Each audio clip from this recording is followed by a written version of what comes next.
Grabar en esta computadora. Creo que ahí estamos grabando. Sí, Bien. está grabando. Entonces voy a volver a compartir la pantalla. Bien, vamos a comenzar entonces esta conversación. Lo primero que te quería preguntar, Eloísa, es, a ver, que uno escucha de la terapia ocupacional ya igual hace un tiempo, terapia ocupacional con niños y adolescentes, pero, y esto de la integración sensorial y el procesamiento sensorial, pero así nos pudieras como contar, porque es algo nuevo, me parece, o relativamente nuevo. Entonces, si nos pudieras como contar en términos generales, ¿qué es esto de la terapia ocupacional y del procesamiento sensorial? Así como bien Me general. encanta, sí, me encanta esa pregunta porque si bien es cierto que la terapia ocupacional es una disciplina que ya lleva un buen tiempo, ¿cierto? Desempeñándose en distintos contextos, ya sea en el contexto clínico, en el contexto comunitario, en el contexto educativo. Eso ha ocurrido principalmente en países desarrollados, ¿cierto? En países como el nuestro no tiene efectivamente una disciplina no con tanto tiempo de desempeño y entonces yo diría que el 99,9% de las familias con las que trabajo parto explicándoles qué es lo que hago, porque nadie sabe por qué derivan a terapia ocupacional, vamos. Ya entonces es súper importante primero eso, que no tener vergüenza de preguntar qué hace un terapeuta ocupacional, ¿ya? Y la terapia ocupacional es una disciplina, ¿cierto? Pensando específicamente en los niños y adolescentes, que es como mi ámbito, que nos encargamos, y en el área, yo me desempeño más en el área clínica, ¿ya? Nos encargamos de apoyar a niños, niñas y adolescentes que tienen algunas dificultades en desempeñarse de manera funcional o adaptativa en distintas ocupaciones, ¿ya? Y cuando hablamos de ocupaciones tenemos que pensar cuáles son las ocupaciones de los niños, niñas y adolescentes. Entonces ahí empezamos a ver que hay ocupaciones del contexto escolar, ¿cierto? Que hay ocupaciones que tienen que ver con la autonomía, como por ejemplo bañarse, alimentarse, vestirse, después más grande tomar una micro, ¿cierto? Todas las actividades y ocupaciones que vamos desarrollando a lo largo del día, ¿ya? Entonces tenemos como ocupaciones de autocuidado, ocupaciones como más productivas, que sería como el ir al colegio, pero una ocupación fundamental es el juego, en el caso de los niños, niñas, y después ya los adolescentes que se va complejizando eso, ¿ya? Entonces, cuando algún niño, niña o adolescente está teniendo dificultades en su vida cotidiana, ya sea, por ejemplo, para bañarse, para comer, para ir al colegio, para tomar el lápiz, para usar la tijera, muchas veces la evaluación de terapia ocupacional está centrada en evaluar cuáles son las habilidades que ese niño, niña o adolescente ha desarrollado o aún no ha desarrollado para poder desempeñar bien esas tareas, ¿ya? Y específicamente, por ejemplo, cuando empezamos a ver que un niño tiene dificultades, por ejemplo, en la rutina diaria, con bañarse, con ponerse cierto tipo de ropa, para quedarse dormido, con cierto tipo de texturas de comidas o con los alimentos, entonces empezamos a mirar el desempeño de esas tareas, pero a través de la teoría de la integración sensorial, ¿ya? Y cómo el procesar ciertos estímulos o ciertas sensaciones va impactando en el desarrollar ciertas habilidades que le permitan a esa personita, ¿cierto?, poder desempeñar sus tareas, ¿ya? Estoy tratando de hacerlo muy resumido y simple. Claro, pero tiene que ver con el procesamiento, como dice, como procesar estímulos. Exactamente. ¿Y por qué procesar estímulos? Porque en realidad nuestro cerebro, desde ya etapas prenatales, ¿cierto? Eh, justamente nos vamos desarrollando en un ambiente donde, por ejemplo, ¿cierto? Desde que el feto es chiquitito hasta que va creciendo y más grande, y allá hay mucho procesamiento de sensaciones táctiles, de sensaciones vestibulares que tienen que ver como con el equilibrio y la coordinación, ahí vamos conversando de eso, de sensaciones propioceptivas. Entonces, al momento de nacer, se supone que nuestro cerebro está listo para empezar a aceptar, a procesar los estímulos que existen en el ambiente extrauterino, ¿cierto? Y a través de los sentidos es como vamos conociendo el mundo. Entonces, finalmente, ¿por qué es importante el procesamiento sensorial? Porque nos permite aprender. Y en la medida que aprendemos, no solamente aprendizaje escolar, me refiero a aprender a vivir, ¿ya? Ujú. Eh, Ese aprendizaje nos va permitiendo, ¿cierto?, ir desarrollando habilidades y nos permite ir participando en distintos tipos de ocupaciones, ¿ya? Entonces, cuando ahí hay algunas dificultades es cuando nos vamos como hacia atrás y vamos viendo el procesamiento sensorial. Tú dijiste recién vestibular, propioceptivo. Cuéntanos un poquito más de esos conceptos. ¿A qué refieren? Ya, perfecto. La teoría de la integración sensorial se desarrolló aproximadamente alrededor en los años 60, ¿ya? Por una terapeuta ocupacional que fue la doctora Jean Hers, específicamente en la Universidad de Southern California. Ella ya había hecho su doctorado en psicología, ella tenía varios estudios ahora sería neurociencia, ¿cierto? Pero en el ámbito de la neurología y salud mental infantil. Y le pasaba que recibía muchos niños, ¿cierto? Que eran niños que tenían dificultades, por ejemplo, sociales o dificultades académicas, que cuando iban a evaluaciones psicológicas, por ejemplo, eran niños que tenían un buen desarrollo cognitivo, sin embargo no se explicaban por qué no lograban, por ejemplo, hacer amigos, mantenerse sentados en la sala de clase, o distintos tipos de comportamientos disruptivos, ¿ya? Entonces ella empezó a mirar el desarrollo, y a partir de ahí fue desarrollando esta teoría. Entonces, en esa época, ella centró sus investigaciones y desarrolló la teoría y también desarrolló instrumentos de evaluación, principalmente mirando el impacto que tienen los sistemas táctiles, vestibular y propioceptivo en el desarrollo, ¿ya? Ella se centró en esos tres sistemas, pero no significa, o sea, no dejó de lado el auditivo, el visual, el olfatorio, ¿cierto? Que nos Y el enseñaron en gusto. el colegio. Exactamente. ¿Ya? Entonces, lo nuevo o lo distinto acá es ir entendiendo lo vestibular y lo propioceptivo, ¿ya? Y a partir de ahí ella fue desarrollando la teoría, ¿ya? Entonces, en La relación... pregunta de qué es vestibular, Eloísa. No todas saben. Sí. Exactamente. El sistema vestibular es, si se acuerdan un poquito de cuando nos enseñaron en el colegio de los sistemas sensoriales, ¿cierto? Por ejemplo, la vista, los receptores están en el ojo, ¿ya? El olfato, los receptores están en la nariz, ¿cierto? El gusto, en la lengua, las papilas gustativas. El sistema vestibular, los receptores, cómo se detecta el estímulo, están en el oído interno, ¿ya? Y es un sistema que nos da información acerca de cómo se orienta nuestro cuerpo en el espacio. ¿Ya? ¿Qué significa esto? Por ejemplo, si estamos en una montaña rusa que está todo oscuro, ¿cierto? Que no vemos absolutamente nada, nuestro cuerpo nos dice si, por ejemplo, nos empiezan a mover y nos ponen de cabeza, o nos giran hacia la izquierda, o nos giran hacia la derecha, sin necesidad de ver cómo mi cuerpo se mueve, yo puedo saber si estoy con la cabeza hacia arriba, con la cabeza hacia abajo, si estoy inclinada hacia un lado, inclinada hacia el otro, si me inclinan hacia atrás, si me inclinan hacia adelante, ¿ya? Entonces, es la orientación, ¿ya?, de mi cuerpo en el espacio.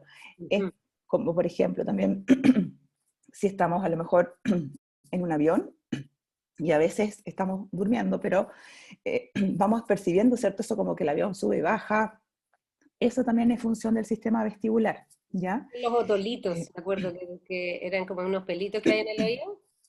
Exactamente, Ya. exactamente, tal cual. Y el otro sistema, que es exactamente, Gloria, sí, tiene que ver con el equilibrio. Tiene que ver con el equilibrio y tiene que ver también con la orientación, ¿ya? Entonces, ¿qué pasa? Que, por ejemplo, la orientación tiene que ver con esto de después ir discriminando izquierda, derecha, atrás, adelante, sin necesidad de usar la visión, ¿ya? ¿Y por qué insisto en esto de la visión? Porque después seguramente vamos a conversar acerca de cómo el sistema vestibular se junta con el sistema visual y cómo a partir de ahí influyen o impactan en el desarrollo, por ejemplo, del seguimiento visual y todo lo que tiene que ver con la lectura, la escritura, el poder discriminar derecha, izquierda, ¿ya? Ahí me adelanto un poquito. Y el otro sistema, que es el sistema propioceptivo, que es el otro nombre raro, es el otro sistema sensorial que no nos enseñan en el colegio, pero que sí existe, están los receptores de este sistema sensorial en los tendones, articulaciones y músculos, ¿ya? Entonces, ¿qué pasa? Esos receptores nos van dando información acerca de nuestro cuerpo, pero esa información es bastante inconsciente en general, ¿ya? Por ejemplo, nuestro sistema proprioceptivo, podemos estar, por ejemplo, andando en bicicleta, ¿cierto? Entonces, y vamos andando en bicicleta y nuestros brazos hacen una tarea. A lo mejor si alguien va caminando al lado nuestro podemos ir conversando con esa persona, pero yo no necesito estar pensando cómo tengo que mover las piernas para que la bicicleta avance. Mi cuerpo me lo va diciendo, ¿ya? Y así, por ejemplo, podemos subir y bajar escaleras, a lo mejor conversando con otra persona sin necesidad de estar mirando, o de decirle a nuestro cuerpo, oye, sabes que ahora tienes que subir un pie, ahora después subes el otro. Podemos recortar con tijera, mientras a lo mejor la profesora nos va dando otra instrucción, ¿ya? Entonces es cómo nuestro cuerpo puede ir haciendo distintas tareas, porque el sistema propioceptivo nos va informando de cómo, por ejemplo, el grado de fuerza que hacemos, también, por ejemplo, si tomamos un huevo o tomamos una piedra, naturalmente sabemos cuánta fuerza necesitamos hacer para tomar cada objeto, ¿ya? Y por otra parte, el sistema propioceptivo también nos da información interna, en el sentido de, por ejemplo, que es un área que se está estudiando bastante ahora, que tiene que ver como con la interocepción, ¿ya? Y que es la información que nos llega, por ejemplo, acerca de cuando tenemos hambre. Es como, ok, esta sensación que estoy sintiendo en mi guata es hambre. O, tengo sed, esta sensación rara en mi boca, y esta inquietud tiene que ver con que quiero tomar agua. O, necesito ir al baño, quiero hacer pipí, siento náuseas, que las náuseas también van relacionadas con el vestibular. Entonces toda esa información viene a través de los sistemas sensoriales. O sea, ¿estos sistemas se interrelacionan? Exactamente. Estos sistemas tenemos que pensarlos como si fueran la red de metro, ¿ya? Ya. O No sea, sé si se imaginan ahí, exactamente. Entonces, imaginémonos que no nuestro estaba sistema preparado, nervioso... no estaba preparado. Imaginémonos que nuestro sistema sensorial, ¿cierto? Que la línea 1 puede ser, por ejemplo, el sistema táctil, ¿ya? Del sistema táctil, lo que sí es importante saber que tenemos como dos vías, ¿ya? Una es el tacto suave o inesperado, ya que es como esto de las cosquillitas, que ahí vamos a hablar harto de dificultades en ese sistema, ¿ya? Y otro separado es el tacto profundo, ¿ya? Que anatómicamente van por distintas partes, o sea, es como que sería la línea 1A y la línea 1B, ¿ya? Después, por ejemplo, imaginémonos que el sistema vestibular a lo mejor es la línea 4, que el propioceptivo es la línea 2, que el visual es la línea 6, ¿ya? Entonces, cada línea, imaginémonos que es un sistema sensorial. ¿Y qué pasa? Existen estaciones de combinación en las líneas del metro, ¿cierto? Entonces, esas estaciones de combinación son lugares en el sistema nervioso, generalmente es como en el tronco encefálico, en una parte como más abajo, que es como la zona como del cuello a la altura como del cuello, donde ahí se van juntando. ¿Ya? Entonces, por ejemplo, hay estaciones de combinación del sistema visual con el sistema vestibular. Hay estaciones de combinación del sistema táctil con el sistema propioceptivo, y así se van como combinando, ¿ya? Entonces, para efectos de entender cuál es el aporte de cada sistema al desarrollo, es que uno los estudia como separados, pero finalmente funcionan muy juntos. Entonces, por eso es que un sistema sensorial sea como más inmaduro, es como de esperarse que los otros también se afecten justamente por estos puntos de combinación y de interacción que tienen, ¿ya? Ahora, ¿por qué es tan importante estos sistemas sensoriales? Estoy tratando de tomar una pregunta que hizo Mónica acá, ¿cómo se vincula en el desarrollo de las funciones ejecutivas? Me imagino que tiene que ver justamente con las funciones ejecutivas y más allá, Eloísa. Sí, qué buena pregunta, me encanta. Miren, nuestro sistema nervioso va a ser como una descripción bien burda o general, ¿cierto? Imaginémonos nuestro sistema nervioso como que funcionan en distintos niveles, ¿ya? El nivel como más, más desarrollado en el ser humano o más complejo es, que no significa que los otros no sean complejos, pero en el fondo es a nivel de corteza, ¿cierto? Es lo que tiene que ver, es como la inteligencia, ese sería como el nivel más desarrollado. Yo les diría ese como el nivel 3, el más alto. Después hay otro, el nivel 2, que sería un nivel como intermedio, donde se empiezan, donde está la zona como más de las emociones, sistema límbico, ¿cierto? Y ahí hay también puntos de combinación con el sistema sensorial, de todas maneras, ¿ya? Y en el nivel 1, que sería más bajo todavía, están los centros como de donde ocurre esto del integrar las sensaciones, ¿ya? Esto es como muy, así efectos como de entenderlo, no es que necesariamente funcione así, ¿ya? Entonces, ¿qué pasa? Las funciones ejecutivas están en la zona prefrontal, o sea, es la zona de, ¿cierto?, donde se va integrando esa información, y las funciones ejecutivas, así como para los papás que a lo mejor no han escuchado o como es algo como nuevo, cuando hablamos de funciones ejecutivas hablamos de la capacidad de la flexibilidad, hablamos de la memoria de trabajo, y me falta una que en este rato no me acuerdo, pero que es la tercera, ya me voy a acordar. Elaboración seguramente, o sea, como el No, pensamiento. no, hay otra más. Y en el fondo, las funciones ejecutivas de alguna manera son las funciones que permiten esto en el fondo como, ok, si tengo que hacer algo, es cómo yo voy planificando, ¿cierto? ¿Qué es lo que tengo que hacer? ¿Cómo lo tengo que hacer? Y la ejecución, ¿ya? Tiene que ver con organizar, con planificar. Entonces, las funciones ejecutivas son alimentadas en parte desde los sistemas sensoriales, porque también las funciones ejecutivas son alimentadas por las habilidades cognitivas, ¿cierto? Por todo lo que tiene que ver con el desarrollo del lenguaje, y también son alimentadas desde toda la zona de las emociones, ¿ya? Entonces, esa es la relación con las funciones ejecutivas. Hay un concepto que se llama, que en integración sensorial decimos, hablamos de praxias o dispraxias cuando hay dificultades, y también en función ejecutiva se habla de planificación, por ejemplo, ¿ya? De organización, y que son como funciones parecidas, ¿ya? Esa es la relación como con las funciones ejecutivas. Entonces, ¿qué pasa cuando, como la integración sensorial en el fondo ocurre en el nivel 1? Imagínense que cuando no hay, cuando no hay un adecuado procesamiento sensorial y que las sensaciones se integren naturalmente, porque es un proceso que ocurre natural en el desarrollo, a partir de ahí es cómo se van afectando las otras funciones, cómo se afecta al integrar las emociones, cómo se afecta la regulación emocional, cómo se va afectando después hacia niveles superiores, ¿ya? Ujú. O sea, si hay dificultades en una de estas líneas de metro, para ponerlo así en esa metáfora, se va a afectar todo lo que viene como funciones superiores. ¿M? Y esto, Correcto. porque están aquí preguntando si tiene que ver con el déficit atencional, ¿es solamente como con las tareas cognitivas con que estas dificultades se relacionan o tiene que ver con otras cosas también? Eh, lo que se espera en el desarrollo típico, ¿tienes la otra diapo, La del, Coté? La ¿esa? de las vías, Eh, esa, ya. ¿ya? En esta imagen, ¿cierto? Ahí se pueden ver las dos, perfecto.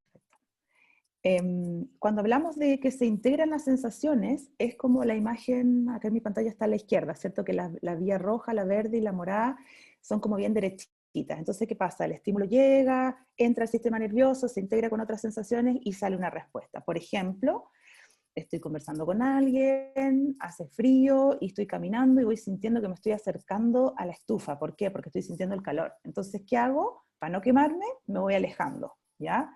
O si siento que voy caminando por una escalera y voy a perder el equilibrio, hago algún ajuste con la postura para no caerme, ¿ya? Eso es como procesar un estímulo de manera natural, ¿ya?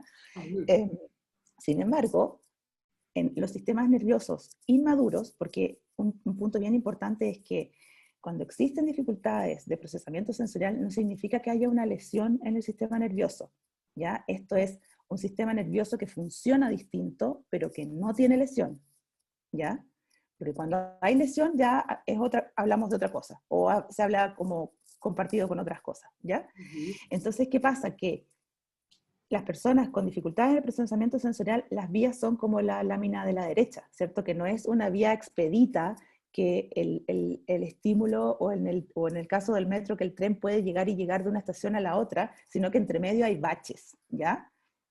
Y esos baches, en el fondo, lo que uno espera es que con la terapia esas vías sean más expeditas, que queden como bien asfaltadas, ¿cierto? Con la terapia, y también muchas veces, cuando algunas vías son más difíciles de asfaltar, con adecuaciones en el ambiente, ¿ya? Ya. Porque finalmente nadie tiene un sistema sensorial perfecto, no somos perfectos, somos imperfectos, Eso te quería afortunadamente. preguntar, porque claro, la imagen del lado izquierdo, en la de las vías todas como planitas, lisitas, súper asfaltadas, como dice Este ahí, es como el menos por como el ciento mundo de la ideal, población, en todo caso. el mundo ideal, pero Sí, efectivamente exacto, todos tenemos algunas como torpezas, por decirlo de alguna manera, exactamente. que son distintas, ¿o no? Exacto. Y el punto es que, que lo más probable es que todos tengamos alguna vía con baches, pero lo importante en eso es que, a pesar de tener una vía con baches, podemos participar en nuestras ocupaciones y en nuestra vida cotidiana sin dificultades, Ya. ¿ya? Ese es el punto, ¿ya? Ese es como la conexión con el objetivo final de la terapia ocupacional, que en el fondo, ok, trabajamos para que esas vías mejoren en la intervención, ¿cierto? Sin embargo, hay vías que no necesariamente quedan derechitas y perfectas, ¿ya? Pero sí los niños pueden participar mejor en el colegio, socializar más, tolerar mejor los alimentos, ir a la playa, regularse, estar más atentos, más organizados, ¿ya? Como en términos generales. Dijiste regularse, así como regularse emocionalmente, ¿también se relaciona Sí. con la La regulación integración, emocional? exacto. La integración, o sea, lo que desarrolló la doctora Ers en sus investigaciones fue, ella pudo ir demostrando, ¿cierto?, que el impacto de estos tres sistemas sensoriales principalmente influían como en dos grandes áreas del desarrollo. Uno, en el desarrollo de habilidades motoras, ¿cierto? Motricidad gruesa, motricidad fina, percepción visual, percepción auditiva, eh, y aprendizaje académico, ¿ya? Y por otra parte, sobre todo los sistemas sensoriales relacionados con el tacto, algo del vestibular, el auditivo, también impactan en el desarrollo emocional, ¿ya? Ah, Y por, exacto. Es bien sabido, ¿cierto? Por ejemplo, cuál es el impacto del sistema táctil en las funciones de apego, de alimentación, ¿cierto? Y ahí vamos a ir hablando de los niños que tienen un perfil hiper reactivo o hiporreactivo, ¿ya? Que son como las grandes clasificaciones cuando hay dificultades de procesamiento sensorial, ¿ya? cuéntanos un poco más Eh, de eso, hipo. Si es que perfecto. no te interrumpí, perdón. No, está bien. Eh, el perfil del niño, niña o adolescente, ¿cierto? Hiperreactivo es aquel que, imaginémonos que su sistema nervioso es como una tacita de café, chiquitita, ¿ya? Entonces, ¿qué pasa? Con poca cantidad de estímulo, la tacita rápidamente se llena y ¡pum!, se rebalsa, ¿ya? Entonces, generalmente, los niños con esa característica, ¿cierto? Por ejemplo, pueden ser hiperreactivos a sensaciones táctiles, entonces son los niños que, por ejemplo, les molesta cortarse las uñas, cortarse el pelo, usar distintos tipos de ropa, es como que tienen su regalona, que generalmente es una Uf, calza, un buzo, cosas suaves. Los niños hiperreactivos también pueden tener dificultades en tolerar los alimentos, las temperaturas, y que hayan temas ahí con la alimentación, como generalmente son los niños etiquetados como mañosos, ¿ya? También la hiperreactividad se puede observar a nivel auditivo, ¿cierto? Que son niños que, por ejemplo, les se afectan mucho cuando usamos una licuadora, la aspiradora en la casa, o pasa una moto, o las sirenas de las ambulancias, un perro que ladra, ¿ya? Los aplausos en un cumpleaños, ¿ya?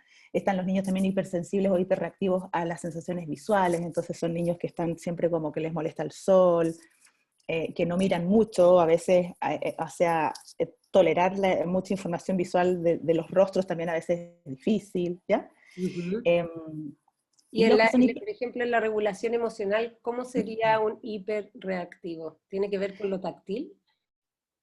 Por ejemplo, si un niño es hiperreactivo a lo táctil, va a ser un niño que le va a costar, que en general va a estar como más irritable, o sea, de cualquier sistema sensorial que sean hiperreactivos, van a ser niños más irritables, difíciles de manejar, ¿cierto? Ahora, ¿por qué pasa eso? Porque existe una zona en el cerebro que tiene que ver, que es la zona de la amígdala, que es el sistema límbico, la zona de las emociones, ¿cierto? Que esa amígdala, cuando es como un poco, es como si fuera un poquito más grande, es como más, como que reacciona muy rápido, ¿ya? Esa zona naturalmente tiene una función que nos dice, que nos alerta cuando estamos en peligro, ¿ya? Entonces, por ejemplo, nosotros escuchamos así como una explosión, entonces al tiro es como que nuestra amígdala escucha ese estímulo auditivo, ya naturalmente nos paramos, vamos, miramos, y ahí nuestra amígdala nos dice, ataca, huye o congélate, ¿cierto? Esas son las tres alternativas que tenemos de reacción todos los seres humanos, ¿ya? Y por eso hemos ido como sobreviviendo de los dinosaurios, etcétera, ¿ya? ¿Por qué? Porque la amígdala se encarga de detectar el peligro en el ambiente, ¿ya? ¿Y qué pasa? La amígdala se activa cuando hay cortisol, con el estrés. La explosión me generó estrés, se activa mi amígdala, ¿ya? Entonces, ¿qué pasa? Los niños que son hiperreactivos, esa amígdala reacciona cuando en realidad no debiera reaccionar tanto, ¿ya? Entonces, son niños que están generalmente con el cortisol alto, son niños como, entre comillas, estresados, o como algunas mamás me dicen, este es de mecha corta, se aprende con nada. Y con cosas muy poquitas se irrita, se enoja, pataleta, muerde, pega. O sea, los casos más así como difíciles, o difíciles me refiero para los papás, son los niños que son como más externalizadores, porque obviamente tienen estos comportamientos que muchas veces es morder, empujar, pegar, tirar cosas por el enojo, ¿cierto? Conozco. De cerca. Exacto. Entonces, en general, esos niños son difíciles porque se desregulan desde lo sensorial. Entonces, cuando uno no lee esa desregulación sensorial, es ahí en la interacción donde empieza a jugar, ¿cierto?, el tema vincular, la relación, y de ahí ya nos pasamos a la regulación emocional, ¿cierto?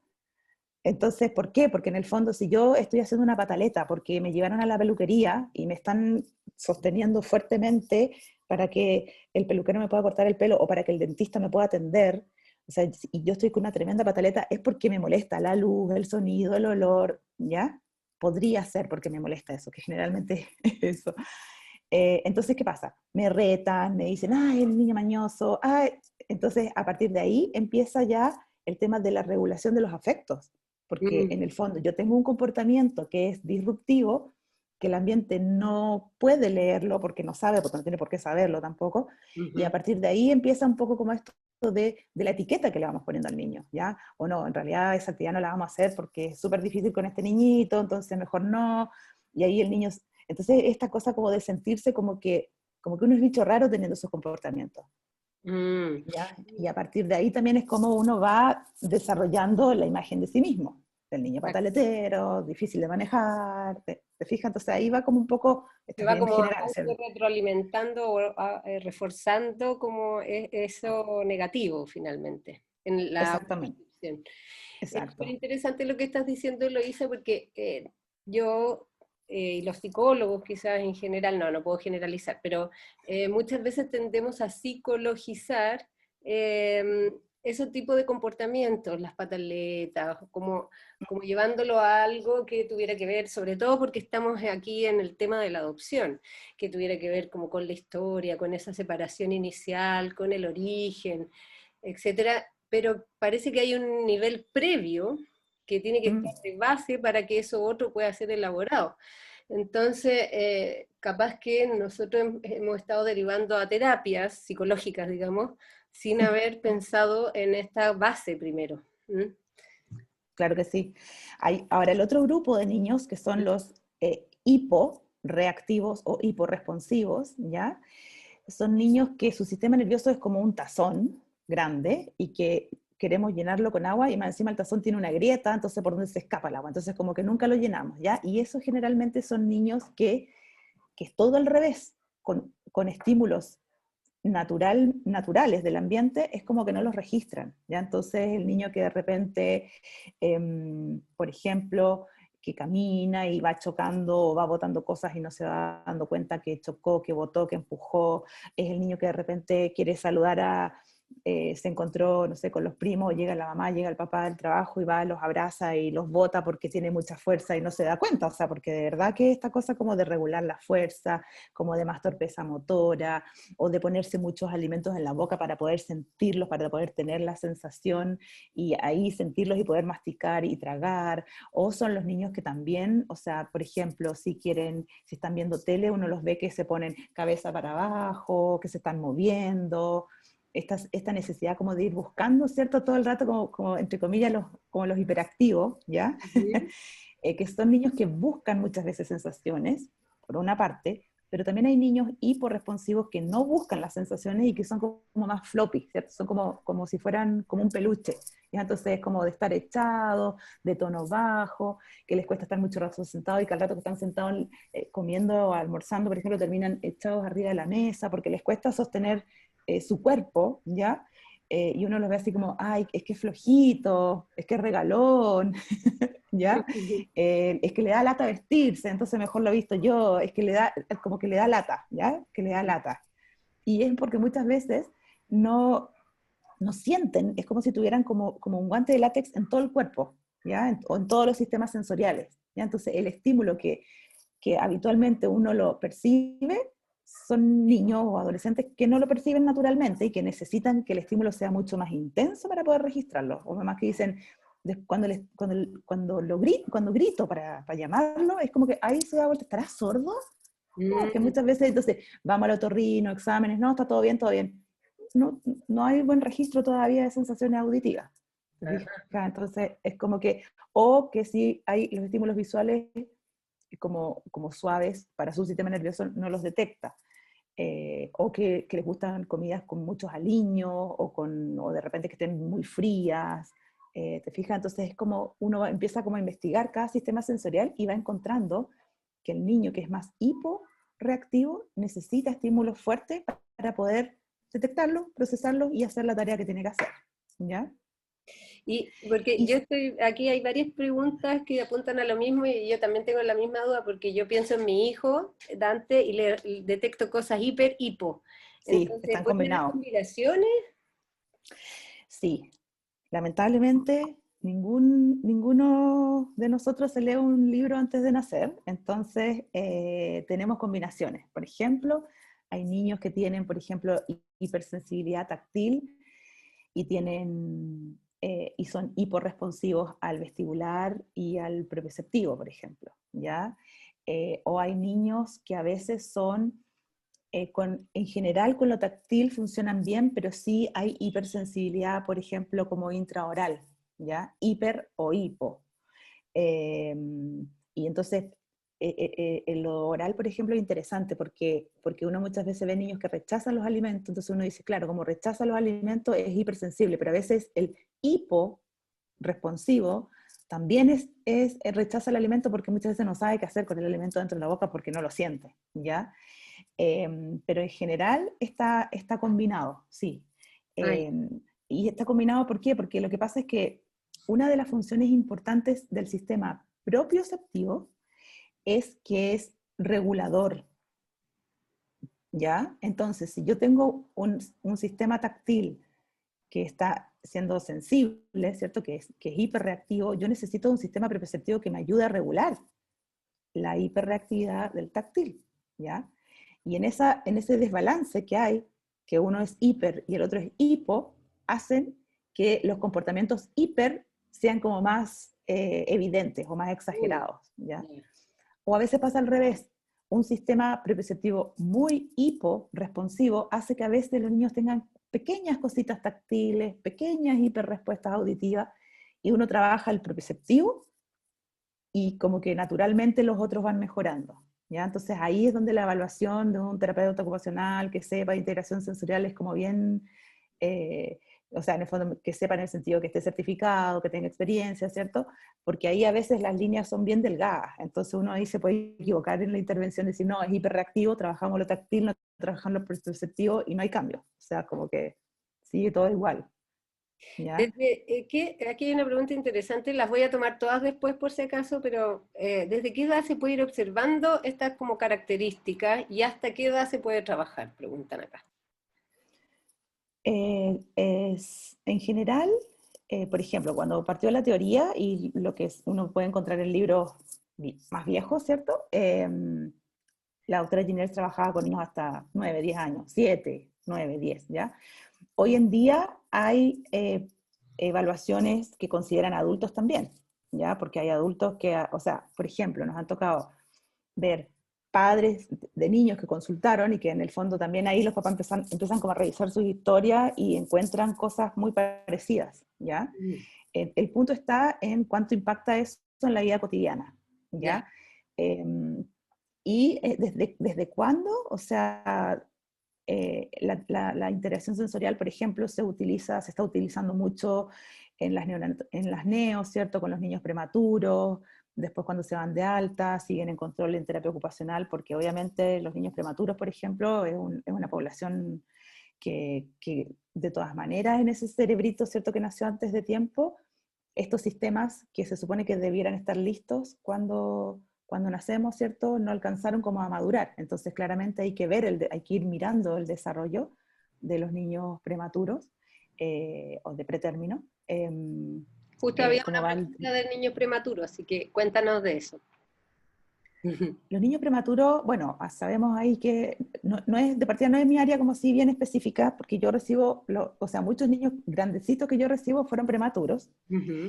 Eh, pero, por ejemplo, hay un grupo importante de niños de pretérmino que a lo mejor no tuvieron muchas complicaciones, sino que una semana en la neo y se fue de alta y después controlaron como el desarrollo, ¿cierto? Y todo el desarrollo motor, desarrollo del lenguaje, todo fue como entre comillas check, check, check, pero resulta que después llegamos a pre-kinder, kinder, y son niños que a lo mejor les cuesta en el fondo lo escolar, ¿ya? ¿En qué sentido? En que o le cuesta estar sentado, le cuesta poner atención, tomar el lápiz, escribir, socializar, seguir instrucciones, ¿ya? Entonces, cuando uno evalúa a esos niños, generalmente encuentra dificultades en el procesamiento sensorial y que de todas maneras uno los va correlacionando con el desarrollo, porque en el fondo cuando un niño llega a evaluación con nosotros, por ejemplo, lo que hacemos es revisar toda la historia del desarrollo, la etapa prenatal, postnatal, y a partir de ahí uno va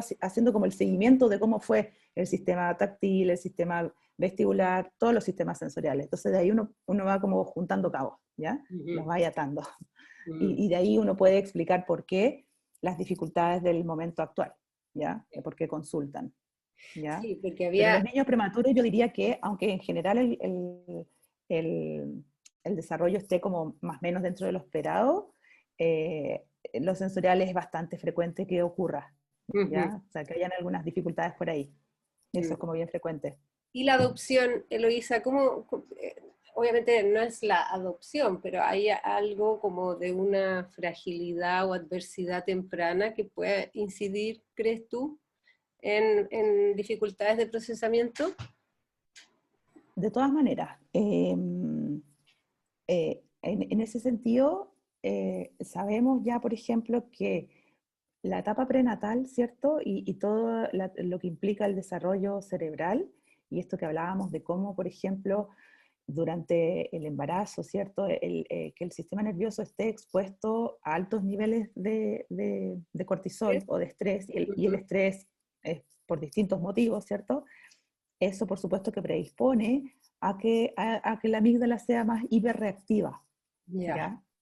Ah, Entonces, en ese sentido es importante porque en el fondo eso es ya, en el fondo, o sea, con qué características nacemos, ¿ya? Y acá y en esto es bien importante como entender e ir aprendiendo de la integración sensorial. ¿Por qué? Porque en el fondo muchas veces los niños que van a terapia mejora el procesamiento sensorial, pero no significa que uno cambie como el perfil del niño, ¿ya? Por ejemplo, hay niños que son inquietos, pero que no son hiperactivos, pero nosotros no buscamos con la terapia que sea una foto, van a seguir siendo inquietos, curiosos, etcétera, ¿ya? Entonces, un niño con un perfil hiperreactivo o hiporreactivo, lo que uno busca es que sea funcional, que pueda participar, que para los papás sea, en el fondo, la crianza más llevadera, ¿cierto? Pero hay niños que son hipersensibles y que en el fondo van a seguir siendo sensibles a los olores, le van a seguir molestando ciertos ruidos, ¿cierto? Entonces, como uno va acomodando el ambiente para que puedan funcionar mejor. Porque es lo Claro. mismo que, no sé, si nacemos, algunos son rubios, morenos, ojos azules, ojos café, altos, bajos, gordos, flacos, pelo crespo, pelo liso, ¿ya? Entonces, el perfil sensorial también es una característica Ok. propia de cada ser humano, ¿se fija? Es como la huella digital, ¿ya? Cada uno tiene su perfil sensorial. Ujú. Y la idea en ese sentido es entender el perfil sensorial del niño. Ujú. Si hay dificultades, se mejoran, pero también hay que entenderlo porque después uno ya deja de ir a la terapia ocupacional, pero tiene que entender que no es mañoso, es que hay que darle más tiempo para que tolere mejor, o para que se tome el tiempo, o que los cambios, no sé, este año tiene distintos profesores, o le cambiaron la profe jefe, y cómo eso impacta en la vida cotidiana del niño, ¿ya? Ujú. Tú me hablabas de las transiciones también, de una actividad a otra, que algo uno puede leer ahí. Sí, generalmente los niños que son más como hiperreactivos, eh, los niños hiperreactivos y también los niños que tienen dificultades como de praxia y como de función ejecutiva, las transiciones son difíciles muchas veces. ¿Por qué? Porque estoy en una tarea, me acostumbré, ok, estamos en esta tarea que es comer. Entonces, en esta tarea que es comer, este es el olor que hay acá, estoy sentado, estoy en esta posición, estos son los ruidos. El niño que es hipersensible, cuando uno tiene que cambiar, o estoy jugando, que generalmente es como lo más Sí, eso clásico, mismo ¿cierto? te iba a decir, porque anoté que es una de las ocupaciones, jugar. Exacto. Entonces, salir del juego para ir a bañarme, ¡uy, drama! ¿Por qué? Claro, porque mi cerebro ya sabe que me tengo que sacar la ropa, que el agua puede estar caliente, que quizás me toca baño con pelo, sin pelo, el agua en la cara, el champú. Entonces ya, o sea, naturalmente es como que me dicen, me voy a bañar y ya, ¿cierto? Empieza la idea de qué es lo que viene sensorialmente, Ah, ¿ya? señal de peligro en el fondo. Exacto, exacto, ¿ya? Entonces ahí es como muchas veces con niños con esas características de dificultad en las transiciones, es clave la anticipación, ¿ya? ¿Por qué? Porque al anticipar, el niño va, ok, va manejando como la ansiedad de lo que significa esa otra tarea que es desafiante, Ujú. ¿ya? Y en general son niños que con las transiciones, ¿cierto? Que es como que todo les costara. Es como que, ya, por ejemplo, o llegan a la sesión de la terapia, les cuesta entrar. Entraron, engancharon, después no se quieren ir. Entonces como que los papás siempre cuentan esto como que todo es drama. Vamos a la casa de la abuela. No, subirse al auto, no, que no cuestión. Después llegaron a la casa de la abuela, ya es hora de volvernos a la casa. No, que no quiero, que todo, todo es como difícil, Ujú. ¿cierto? Y eso tiene que ver con esto, de ir cómo voy procesando las sensaciones, pero además cómo yo puedo ir organizando también una secuencia de tareas que hay que hacer Ya. y que tengo que tener cierto ritmo, que tengo que saber soltar esto y que después eso entretenido va a volver en otro momento. Pero también ahí, si te fijas, hay un mix entre regular las sensaciones, pero también regular las emociones, ¿ya? Ujú. Y el regular las emociones, ahí va mucho de la mano de los adultos, ¿cierto? Porque sabemos que la regulación emocional necesitamos como alguien que nos ayude como en la co-regulación, ¿cierto? Que haya al lado un adulto que nos vaya ayudando a manejar esas emociones, a aceptarlas, a que se tome el tiempo, que si me da lata, si me da rabia o no, ¿te fijas? Entonces, por eso es tan difícil la, Porque al la final uno crianza. también se estresa con el drama, Obvio, la tableta y la cuestión, también se agota uno. regula también, es lo más natural. Exacto, Entonces es como un exacto, doble exacto. esfuerzo. Em, Tengo muchas preguntas, no sé, ¿alguien tiene hora por ahí? Porque tú, Eloisa, porque yo no, como tengo compartida mi Son las pantalla. 12:30 tengo yo. Ah, ya, estamos en la hora como de preguntas, pero espérame, que antes, si de repente tú quieres contar algo más de lo que tengas planificado o le damos con las preguntas. Quizás démosle con las preguntas porque a lo mejor uno puede tener así como el esquema de qué hablar, pero quizás es mejor respondamos preguntas, que es Ya. como más concreto de todas las familias. A ver, lo de la prematurez ya lo tocamos. Aquí preguntan si existe un momento tope en los niños para comenzar a trabajar algunas de las dificultades. Em, por ejemplo, memoria de trabajo, cómo manejar su cuerpo en el espacio. Una pregunta de Álvaro. No hay tope. Lo importante es a lo mejor ver cómo eso le impacta en la vida cotidiana, porque en el fondo lo que uno hace en terapia ocupacional es que uno dice, ok, tenemos el motivo de consulta, por ejemplo, puede ser, estas preguntas eran con memoria de Manejar trabajo. el cuerpo en el espacio y la memoria de trabajo. Perfecto. Entonces, la memoria de trabajo posiblemente le pueda estar afectando en temas escolares, ¿ya? Ujú. Y lo de mover el cuerpo en el espacio seguramente le puede estar afectando en lo social, ¿ya? Entonces, lo que uno hace es que hace la evaluación, ¿cierto?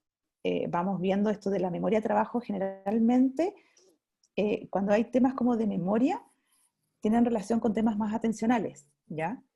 Y los temas atencionales, ahí hay que ver si hay alguna relación con el sistema vestibular, que tiene que ver como con el nivel de alerta, ¿ya? Y con el proprioceptivo, ¿ya? Porque los temas atencionales tienen un poco de sensorial, pero también tienen de base biológica, ¿ya? Ujú.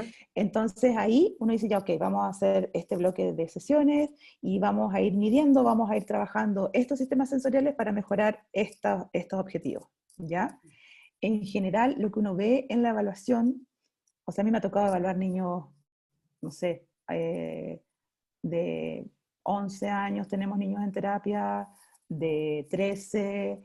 El año pasado me tocó trabajar con una chiquilla de cuarto medio que, por ejemplo, era, o sea, ya su nivel de tolerancia era nada porque no podía maquillarse, había muchas cosas de destreza motoras que no podía hacer, se sentía pésimo, venía mucho tiempo trabajando psiquiatría, psicología, y el tema de base era su dispraxia, ¿ya? Ah, Sus dificultades de coordinación motora, ¿ya? Entonces, en la terapia lo que fuimos trabajando fue entender su perfil sensorial, en el caso de ella, porque ya tenía 16 años, no estaba subida al columpio ni metida en la piscina con las pelotas, ¿cierto? Pero sí buscamos actividades que ella en su vida diaria podía hacer, que estuvieran más cargadas de las sensaciones que ella necesitaba para poder sentir mejor su cuerpo, procesar mejor esa información, y si siente mejor su cuerpo lo va a poder usar mejor, ¿ya?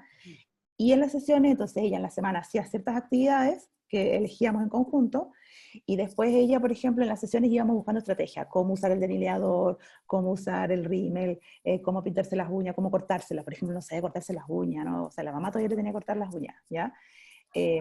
Hacerlo, amarrar los cordones, hacerse una trenza, peinarse, una infinidad de tareas, de ocupaciones que sus compañeras todas, a todas le fluía y a ella no, ¿cierto? mm.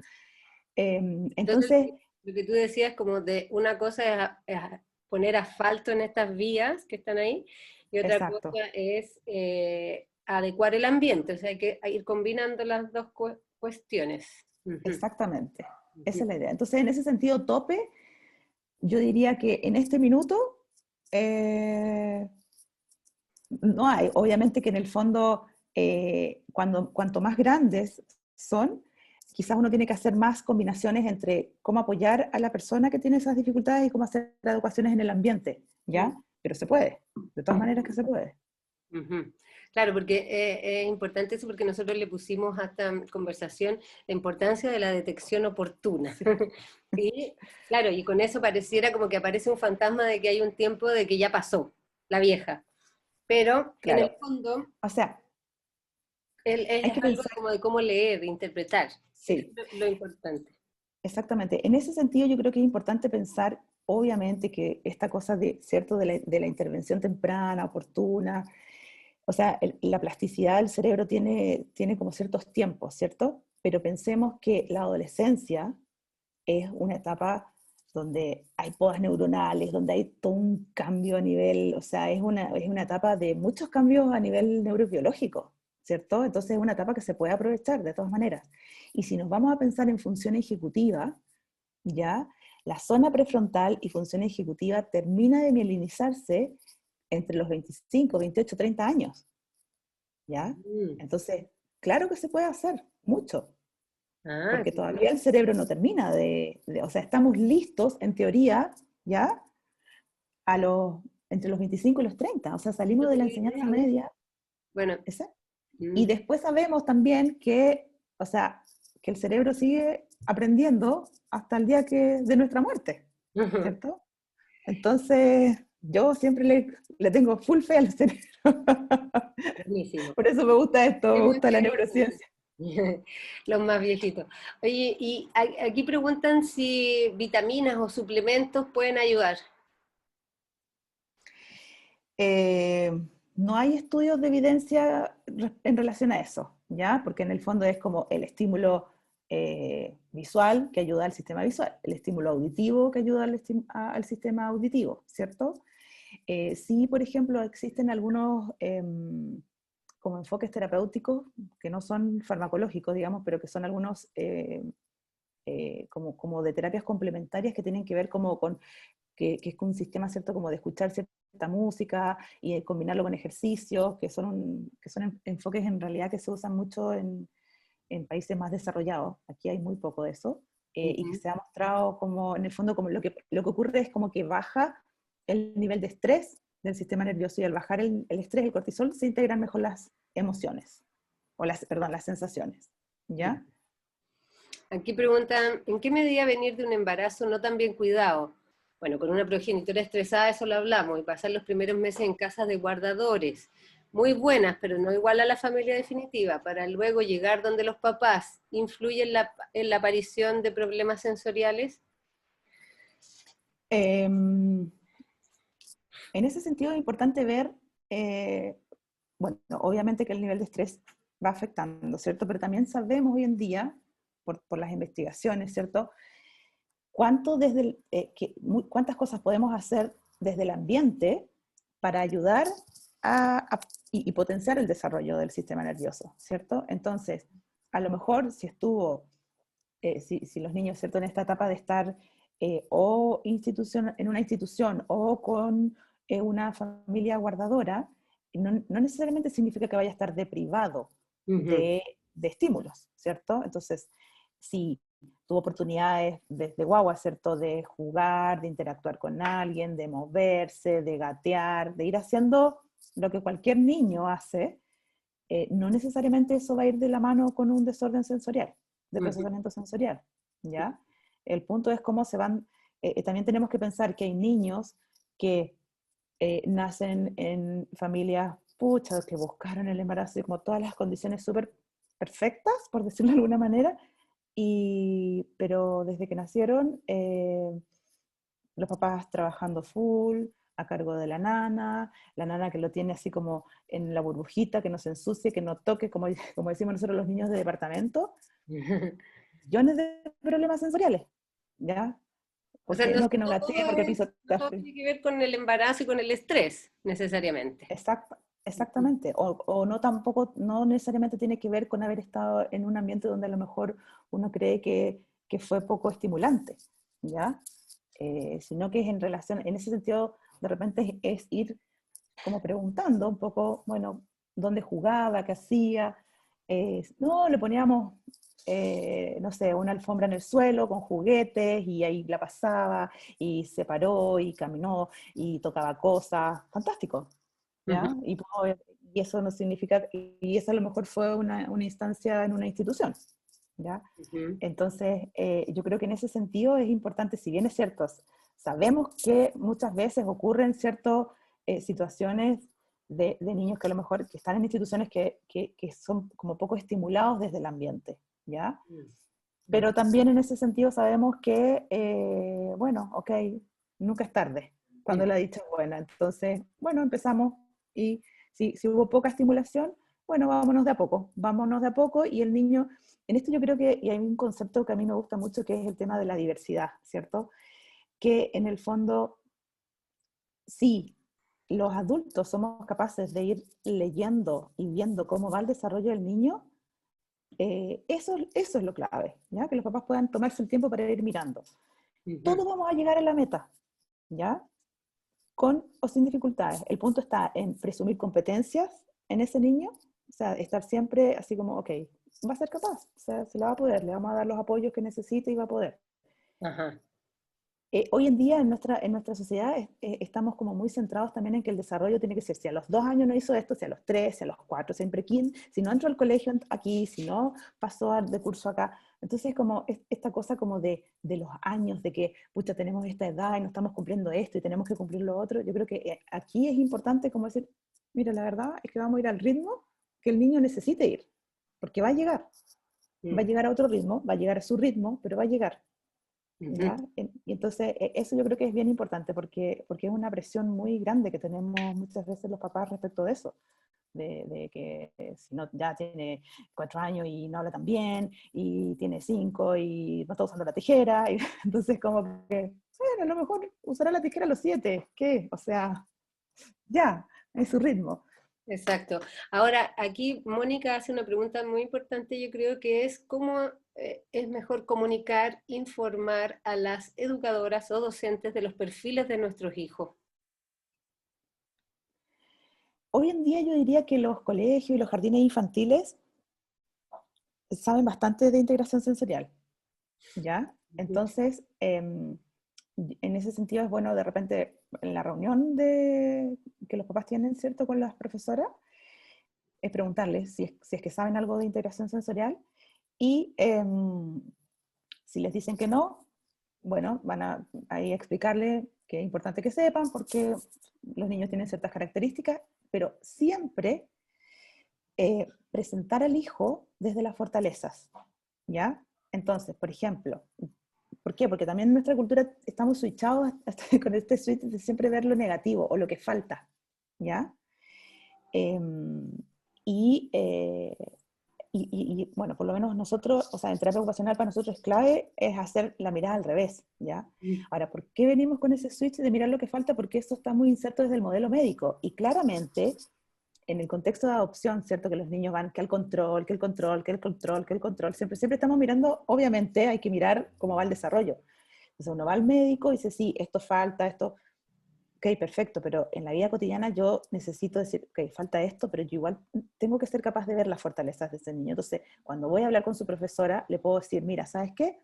Él tiene un perfil más hiperreactivo y puede que en algunos momentos se angustie, llore, o sea, difícil, pero esa hipersensibilidad o esa hiperreactividad hace que sea muy cariñoso, que esté muy pendiente de los otros. Entonces, presentarlo siempre desde las fortalezas, ¿ya? O sea, uno puede hablar del perfil sensorial de su hijo, pero es fundamental cómo uno va presentando al hijo, ¿cierto? Desde las fortalezas y cómo esas fortalezas le ayudan en estas otras áreas que a lo mejor están un poquito eh, más débiles, ¿ya? Ujú, Porque ujú. si uno lo presenta como, mira, igual hace pataleta, o de repente se hace pipí, entonces uno parte presentándolo como desde los déficits, Mm. ¿ya? Entonces ahí uno predispone a la profesora a vincularse de cierta manera con el niño, ¿ya? Entonces yo creo que eso es importantísimo, presentarlo desde lo Buenísimo. positivo. Y además que también si uno reconoce la fortaleza de los hijos, ellos también escuchan eso y uno está aportando ahí, reforzando positivamente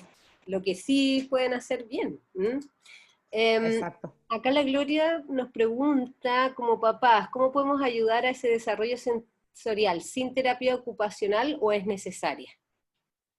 No es necesario la terapia ocupacional porque el que los niños puedan ir integrando en su desarrollo las sensaciones es un proceso natural, ¿ya? Entonces, lo importante es que los niños tengan oportunidades de juegos con movimiento, ¿cierto?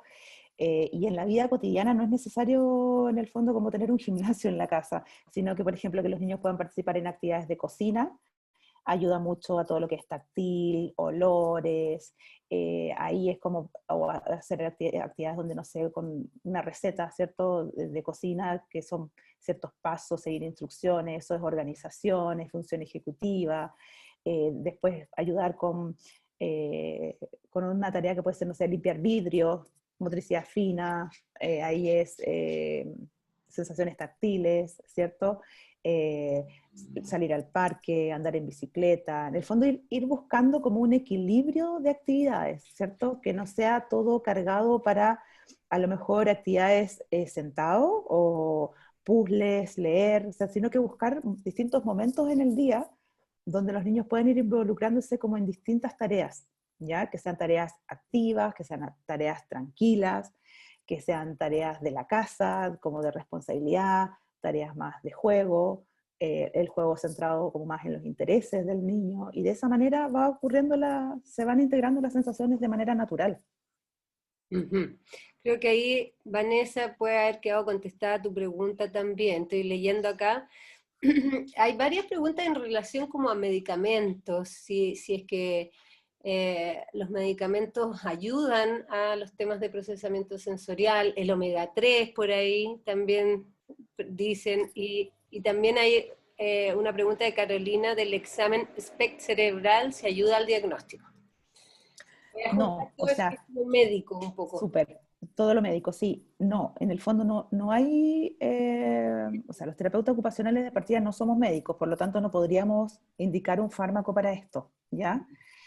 Y no hay ningún estudio que correlacione fármacos con procesamiento sensorial. Lo que yo sí he visto que hay niños que a veces les indican fármacos sus neurólogos o psiquiatras, ¿ya? Y que sí se vuelven más hiperreactivos, más sensibles y que ahí impacta, ¿ya? Pero desde el ámbito de la terapia ocupacional y desde como el ámbito médico no existe un fármaco que mejore o empeore esto, ¿ya? En relación como al omega 3, yo he leído bastante como del efecto, en realidad es como, el omega 3 tiene una función como las vitaminas, ¿cierto? Ahora, tampoco hay un estudio así que correlacione el omega 3 con el procesamiento sensorial, ¿ya? Ya. Pero que el omega 3 es bueno, sí es bueno, ¿ya? Ujú. Pero no por su relación con lo sensorial, ¿ya? Y el SPECT cerebral no ayuda en el diagnóstico de esto. ¿Por qué? Porque esto, ¿se acuerdan que conversábamos que las dificultades de procesamiento sensorial ocurren en un sistema nervioso sin dificultades, sin daño, ¿Cuál ¿ya? es la Entonces, prevalencia, más o menos, en la población normal? bueno, es que aquí Las en Chile no dificultades. tenemos datos de nada, o de muy pocos, pero en países desarrollados la prevalencia es como un 30% en desarrollo típico, Ah, es ¿ya? alta. Sí, súper alta. Ujú, Sí, ujú. exacto. Ahora, se cree, o muchas veces se correlaciona con el estilo de vida, ¿cierto? O, por ejemplo, no sé, un estilo de vida más sedentario, un estilo de vida más estresado, eh, los casos de prematurez, Ujú. eh, en fin, bueno, exposición a ambientes estresantes, ¿cierto? Eh, También son como datos que se correlacionan con temas de procesamiento sensorial, Ujú. pero no existe un examen clínico que nos pueda decir esto es o dificultad de procesamiento sensorial, ¿ya? Es como la observación clínica en el contexto de la sesión, ¿cierto? Hay algunos test, hay algunos cuestionarios que se aplican para, en el fondo, porque tampoco es que uno va, mira al niño y dice sí tiene esto, sino que hay que aplicar algunos test que tienen que ver con estos sistemas sensoriales, pero eso es en el contexto clínico, ¿cierto? No es en el contexto de exámenes médicos o de exámenes o diagnósticos por imágenes, ¿ya? Ni tampoco exámenes de laboratorio. Ujú. Hay varias mamás y papás que preguntan como la diferencia entre lo hipersensorial con el déficit atencional con hiperactividad. ¿Cómo uno podría diferenciar un niño inquieto o hiperreactivo, o no sé, estoy Sí, preguntando con un hiperactivo? Como esas diferenciaciones. sí. Es que, a ver, en general uno cuando los niños que son hiperactivos, pensemos en el déficit atencional con hiperactividad, ¿cierto? Puede ser un niño con un perfil sensorial hiporeactivo, ¿ya? O sea, que busca movimiento y busca activarse para poder sentir mejor, pero también hay niños que son hiper reactivos, ¿ya? Ujú. Entonces, entonces hay que ahí en el fondo diferenciar. Esto es como, yo siempre le explico a los papás que es como la cebolla, ¿cierto? Que uno va sacando capas. Entonces, uno muchas veces hace una evaluación de terapia ocupacional, el diagnóstico de déficit atencional e hiperactividad puede estar con un tema sensorial o sin un tema sensorial, ¿ya? Ujú. Entonces, en ese sentido, la evaluación en terapia ocupacional es, ok, este niño tiene temas sensoriales, porque si tiene temas sensoriales, es importante trabajar esos temas sensoriales, porque seguramente lo sensorial le impacta en la condición del déficit atencional con la hiperactividad, ¿ya? Entonces, ¿qué hace uno? Limpia lo sensorial y queda más puro lo atencional con la hiperactividad. El tratamiento más neurológico. Exactamente, ¿ya? A mí me ha pasado con muchos niños que a veces los papás llegan derivados, entonces me dicen, oye, me dijo fulana que venga, porque en realidad, en vez de darle fármacos, que haga terapia ocupacional. Y en ese sentido yo les digo, no, esto no es en vez de, hay que hacer una buena evaluación en terapia ocupacional para ver si es que hay algo sensorial. Si es que hay algo sensorial, hay que tratarlo, pero si necesita fármaco, el fármaco lo va a necesitar igual, porque son complementos en el fondo, ¿ya? Son complementarios. O sea, hay niños que uno avanza en terapia ocupacional, pero el medicamento igual tiene que estar de soporte en la sala de clase y uno puede hacer adaptaciones, ¿cierto? En la sala de clase, no sé, de repente darle momentos de movimiento, que salga de la clase, ahí uno va coordinando con la profesora, ¿cierto? Pero el medicamento lo va a necesitar igual, ¿ya? Entonces no es que es una cosa o la otra, hay que ver si es que existen ambos.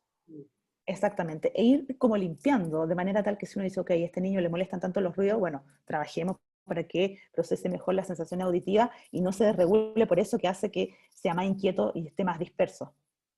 ¿Ya? ¿Los tiempos de descanso, siestas, horas de acostarse temprano, ayudan? Absolutamente, sí. La rutina ordenada a todos nos ayuda, ¿cierto? Pero en los casos de los niños con temas, sobre todo niños más como hipersensibles, el tiempo de descanso entre comillas, y tiempo de descanso, actividad, ayuda mucho en regular el estrés, ¿ya? Entonces pensemos que si son los hipersensibles, ¿cierto? Si son niños con cortisol alto, hay que descansar, hay que hacer actividades que sean gratificantes para que naturalmente nuestro sistema nervioso libere hormonas que le hacen el contrapeso al estrés, ¿cierto? Entonces sí, de todas maneras, la rutina de descanso ayuda muchísimo. Aquí hay una pregunta muy de época de la familia Klein Burgos desde Temuco, que ellos, claro, tenían a sus dos niños con terapia ocupacional certificada en integración sensorial, pero la pandemia los ha dejado sin la posibilidad de la presencialidad. Entonces preguntan, ¿se hace terapia de integración vía Zoom? ¿Se puede? Sí, se puede. Si quieren después puedo buscar unos links que hay de algunos live que se hicieron, porque con terapeutas ocupacionales que están en otros países, sobre todo en Estados Unidos, cómo fueron adaptando esto, ¿ya? Obviamente que no significa que los papás tengan que instalar el gimnasio en la casa, pero encontramos la forma de hacer terapia vía Zoom y mantener un poco como la rutina en la casa, ¿cierto? Con actividades como más caseras, ¿ya? Pero sí encontrando actividades, por ejemplo, a lo mejor no está el columpio, pero sí hay una silla que gira. Bueno, ahí fuimos como encontrando muchas alternativas como de reemplazar las actividades de la consulta, ¿cierto? O del gimnasio y hacerlas vía Zoom, ¿ya? Pero sí, obviamente que hay muchas cosas que uno no puede intervenir, exacto, pero en el fondo también va a tener mucha relación como con el motivo de consulta, o qué es lo que puntualmente los niños están necesitando en este momento. Yo pensé que era inviable, sinceramente, así como a finales de marzo con pandemia dije, hoy no voy a trabajar, ¿cómo hago esto? Y me tocó hacer evaluaciones online, no sé, de niñitos muy desregulados, y en el fondo uno dice, ya, ok, este es el perfil del niño, esto es lo que necesitamos ahora, esto vamos a trabajar. Y estas otras cosas que hay que trabajarlas a lo mejor más presencial, las dejamos para después, ¿ya? Pero sí se pueden. Si me recuerdan, a lo mejor te busco los links para compartirlo con las familias. Les vamos a compartir esta presentación, chuta, se ve medio borroso eso, para que lo tengan, porque hay como preguntas como típicas, entiendo, Eloisa, si quieres lo explicas tú mejor. Esta lámina es como ¿me conoces? Esta lámina la pueden encontrar, o sea, si ustedes buscan en internet desórdenes de procesamiento sensorial, van a encontrar esta lámina, ¿ya? y ponen en imágenes, en búsqueda de imágenes, ¿ya? Y esa lámina explica el perfil hiper, como características generales, ¿cierto? Que es que es el niñito, Ujú. ¿ya? Que por ejemplo dice, soy muy sensitivo a sonidos fuertes, como la aspiradora, la licuadora, ¿ya? Lo veo del otro lado. Y la niña tiene eh, ¿Perfil eh, mágico? el perfil más, en algunas cosas, o sea, como que están mezclados, Ah, ¿ya? ya. Entonces, son como características generales, como podríamos decir, como señales de alerta, ¿sí? Como la luz amarilla en el semáforo, que nos pueden ir haciendo sospechar de dificultades de procesamiento sensorial. Y esto se encuentra fácil en internet. Igual se las podemos mandar, de Sí, todas maneras. Hay una sí. pregunta muy linda de la Astrid, que digo que es muy linda porque es como una vuelta hacia nosotros como fundación. ¿Cómo sugerirías tú mejorar la preparación a los papás? Ya que en el mundo de la adopción se nos prepara más para los desafíos psicológicos, lo mismo que decía yo, que tendemos como a psicologizar, como la revelación, pero no para los desafíos del desarrollo sensorial. ¿Qué se te ocurre a ti que como fundación podemos hacer como para ir también nosotros trabajar la formación de los papás en este tema de la integración sensorial? Yo creo que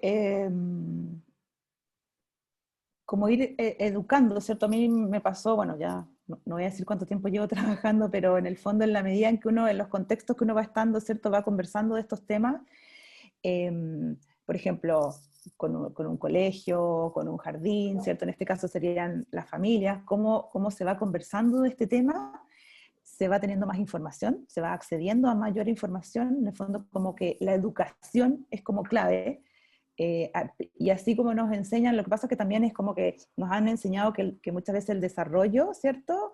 Y en este ámbito el tema psicológico, ¿cierto? El tema de los vínculos es algo fuerte, muy fuerte, pero también sabemos que el desarrollo de las personas no es eso exclusivamente, que involucra otros aspectos, que el desarrollo va combinado con otras cosas, ¿cierto? Entonces, que esto sea lo central no significa que hayan como otras cosas alrededor de las que sea importante conversar también, ¿ya? Y cómo el impacto de lo sensorial eh, en el fondo puede influir de manera positiva o no en el desarrollo, no sé, después de las instancias escolares, ¿cierto? Del manejo de la vida cotidiana, porque para que vamos a irnos tan lejos del colegio, sino que el día a día puede ser menos complejo si podemos ir viendo, ¿cierto? O detectando que hay cosas sensoriales que pueden estar interfiriendo. Entonces yo creo que de todas maneras es como, va a haber que preparar Nos vamos a tener algún, que capacitar nosotros para poder también sí, introducir estos temas en la preparación y formación de las familias. ¿Mm? exactamente, sí. Creo que estamos como un poco en la hora, pero igual hay una pregunta bastante específica, pero vamos a ver. Bueno, son cosas como que aquí apareció otra, entonces estamos en ¿qué recomiendas en casos de adolescentes con problemas alimenticios por rechazo de textura? ¿Cómo introducir nuevos alimentos? Esa es una. Y después otra, si mi hijo rechaza las clases del jardín online, creo que es por el ruido. ¿Es Es mejor pos- propiciar la educación en casa o debo insistir? Con esas dos vamos a cerrar porque ya estamos en la hora. ya, lo de los alimentos es un tema eh, complejo, ¿cierto? Pero una manera de ir en el fondo como avanzando con temas de alimentación es, por ejemplo, que los niños o adolescentes, ¿cierto?, puedan participar más en las actividades que tienen que ver con la preparación de los alimentos. Entonces, por ejemplo, porque existen algunos tipos de intervenciones de este tipo, en el fondo relacionada con la alimentación. Ustedes saben que los gringos todo lo miden, todo lo controlan, todo le ponen número, ¿ya? Entonces hay un enfoque que plantea que para que el alimento llegue a la boca y sea aceptado, antes tiene que ser eh, tolerado por la persona desde los otros sentidos, ¿ya? Desde la vista, desde el tacto, del tacto con las manos, el olor, etc. Entonces, por ejemplo, ir al supermercado, un ejemplo concreto, y queremos a lo mejor introducir más frutas. Entonces, nuestro hijo nos acompaña al supermercado y cuando vamos, no sé, buscando plátanos, manzana, naranja, es él el que toca, el que pone las frutas en la bolsa, hay que pesarlas, llega a la casa, las lava, ayuda a cortar las frutas para preparar un tutti frutti, sirve el tutti frutti, ¿ya? No come, pero va participando en todas esas instancias previas a probar, ¿ya? Y así con distintos tipos de alimentos. Tiene que ser, o sea, nunca obligar a un niño a probar algo nuevo, algo que no quiere, ¿ya? Sino que es como una desensibilización sistemática que uno va haciendo y que el niño se va exponiendo a través de otros sentidos y por último va a llegar a la boca, ¿ya? Entonces es un trabajo lento, con calma, hay que tener harta paciencia, porque trabajar alimentación no es fácil, ¿ya? Entonces, y es muy común, es muy frecuente el tema del rechazo a los alimentos, ¿ya? Y no es maña. Y el otro era el del jardín. Sí, me ha pasado con muchos niños que no solamente, que buena esta observación de que la mamá cree que es por el ruido, pero es el ruido, es lo visual y es como la desincronización que a veces hay, que uno a veces escucha lo que la persona dice, pero como que la boca no va al mismo ritmo, al mismo tiempo, por la señal de internet. Y lo otro que también a los niños muchas veces les molesta es verse también en la pantalla, porque cuando uno interactúa, uno no se ve, ¿cierto? Entonces es bien frecuente esto de efectivamente que rechacen, ¿ya? Entonces yo diría que en el fondo hay niños que, por ejemplo, pueden estar como con el computador escuchando la clase, pero no se van a sentar a mirar porque les molesta, ¿ya? Entonces también ahí hay que ir viendo. Si puede escuchar la clase, pero está como a lo mejor mirando para el lado, o hay niños, me ha pasado, que se ponen de espalda y escuchan y participan, ¿ya? Entonces es como ir buscándole la manera. Y hay como, en el fondo, no necesariamente tiene que ser o 100% online o solo en la casa, sino que ir tratando de ir encontrando como los grises, ¿cierto? O sea, que a lo mejor no es, con algunos niños sí es o blanco o negro, pero también a veces hay niños como que uno puede encontrar algunas alternativas como intermedias, ¿cierto? Entonces, pero a esa edad también el trabajo más en casa y el tema de todo lo que significa el aprendizaje con alguna persona que va a la casa, a mí con algunos niños me ha pasado que hemos tenido que implementar eso, porque de todas maneras son niños mucho más de piel, que necesitan ver, tocar, y que la pantalla les ha resultado muy difícil. Entonces yo creo que hay que probar, exactamente. Si puede ser una alternativa a la educación en casa, hay que intentarlo. Por último, una pregunta que te hago yo es que si los papás que están aquí participando detectan que hay algunas cosas, están en la duda, ¿qué sería como los pasos a seguir en el fondo? Pasos a seguir sería, bueno, en el centro de la familia nos estamos organizando, ¿cierto? Para poder hacer evaluaciones, ¿cierto? Yo creo A que evaluar. te pueden evaluar, sí, de todas maneras, yo creo que te pueden escribir, Cote, y ahí vamos como viendo qué necesidades tienen, o bien si conocen algún terapeuta ocupacional. Existe una página web que se llama ischile.com, que es la Corporación Chilena de Integración Sensorial, y en esa página hay un listado de todos los terapeutas ocupacionales que hay en Chile que están certificados en integración sensorial. Pueden consultar, también pueden mirar, digamos, esa página y contactarte, yo creo, Cote, de todas maneras. O sea, justamente el Centro de la Familia busca como generar integración en los tratamientos de los niños, que sabemos que los papás muchas veces van de un lado a otro, teniendo que contar la historia de sus hijos una y otra vez. Entonces, la idea del Centro de la Familia es justamente poder tener centralizado y abordar en equipo, digamos, el trabajo que muchas veces se va topando, la terapia ocupacional, con la fonoaudiología, con la psicopedagogía, con la terapia psicológica. Entonces la idea de tener este espacio de atención integral es eso, que se trabaje en equipo y sea realmente interdisciplinar. ¿Mm? Ahora, Para el Centro de la Familia ustedes lo van a encontrar en la página de la Fundación, fadop.cl, y ahí dice Conoce el Centro de la Familia, y ahí hay un formulario. Entonces, por ahí mismo se pueden ir contactando con nosotros, no es necesariamente que me contacten directamente a mí, los que tienen mi contacto lo pueden hacer de todas maneras, pero también se puede hacer a través de la página web, ¿ya? Ahora es muy importante entender que la función y el modelo del Centro de la Familia es solidario, ¿ya? ¿Qué quiere decir esto? Que nosotros por mucho tiempo sentíamos que estábamos en cierta deuda con los niños, tanto como en el tiempo que permanecen al cuidado de nosotros, como los que regresan con su familia de origen, o que están en familia de acogida en el fondo, porque la familia definitiva es la que tiene que salir al mundo a buscar todos estos tratamientos. Pero no teníamos cómo financiar de alguna manera el tratamiento de los niños mientras estaban bajo nuestro cuidado, o si es que volvían con su familia de origen. Entonces había como para nosotros una cierta injusticia respecto de lo que pasa con los niños que vuelven a sus familias de origen. Y entonces este Centro de la Familia tiene un modelo solidario, donde las atenciones que son pagadas subsidian los tratamientos de los niños, ya sea que están bajo el cuidado de la fundación o en los hogares con los que nosotros trabajamos,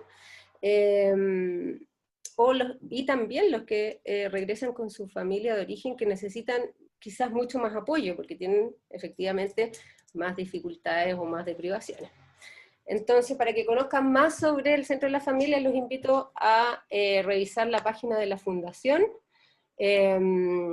porque sin duda que estamos como centrados en los niños, en que de alguna manera puedan aprovechar el tiempo, la detección oportuna en el fondo, pero también es un beneficio para los futuros papás adoptivos, porque sus futuros hijos van a estar de alguna manera con todos estos tratamientos desde antes de lo que lo habíamos podido hacer hasta ahora.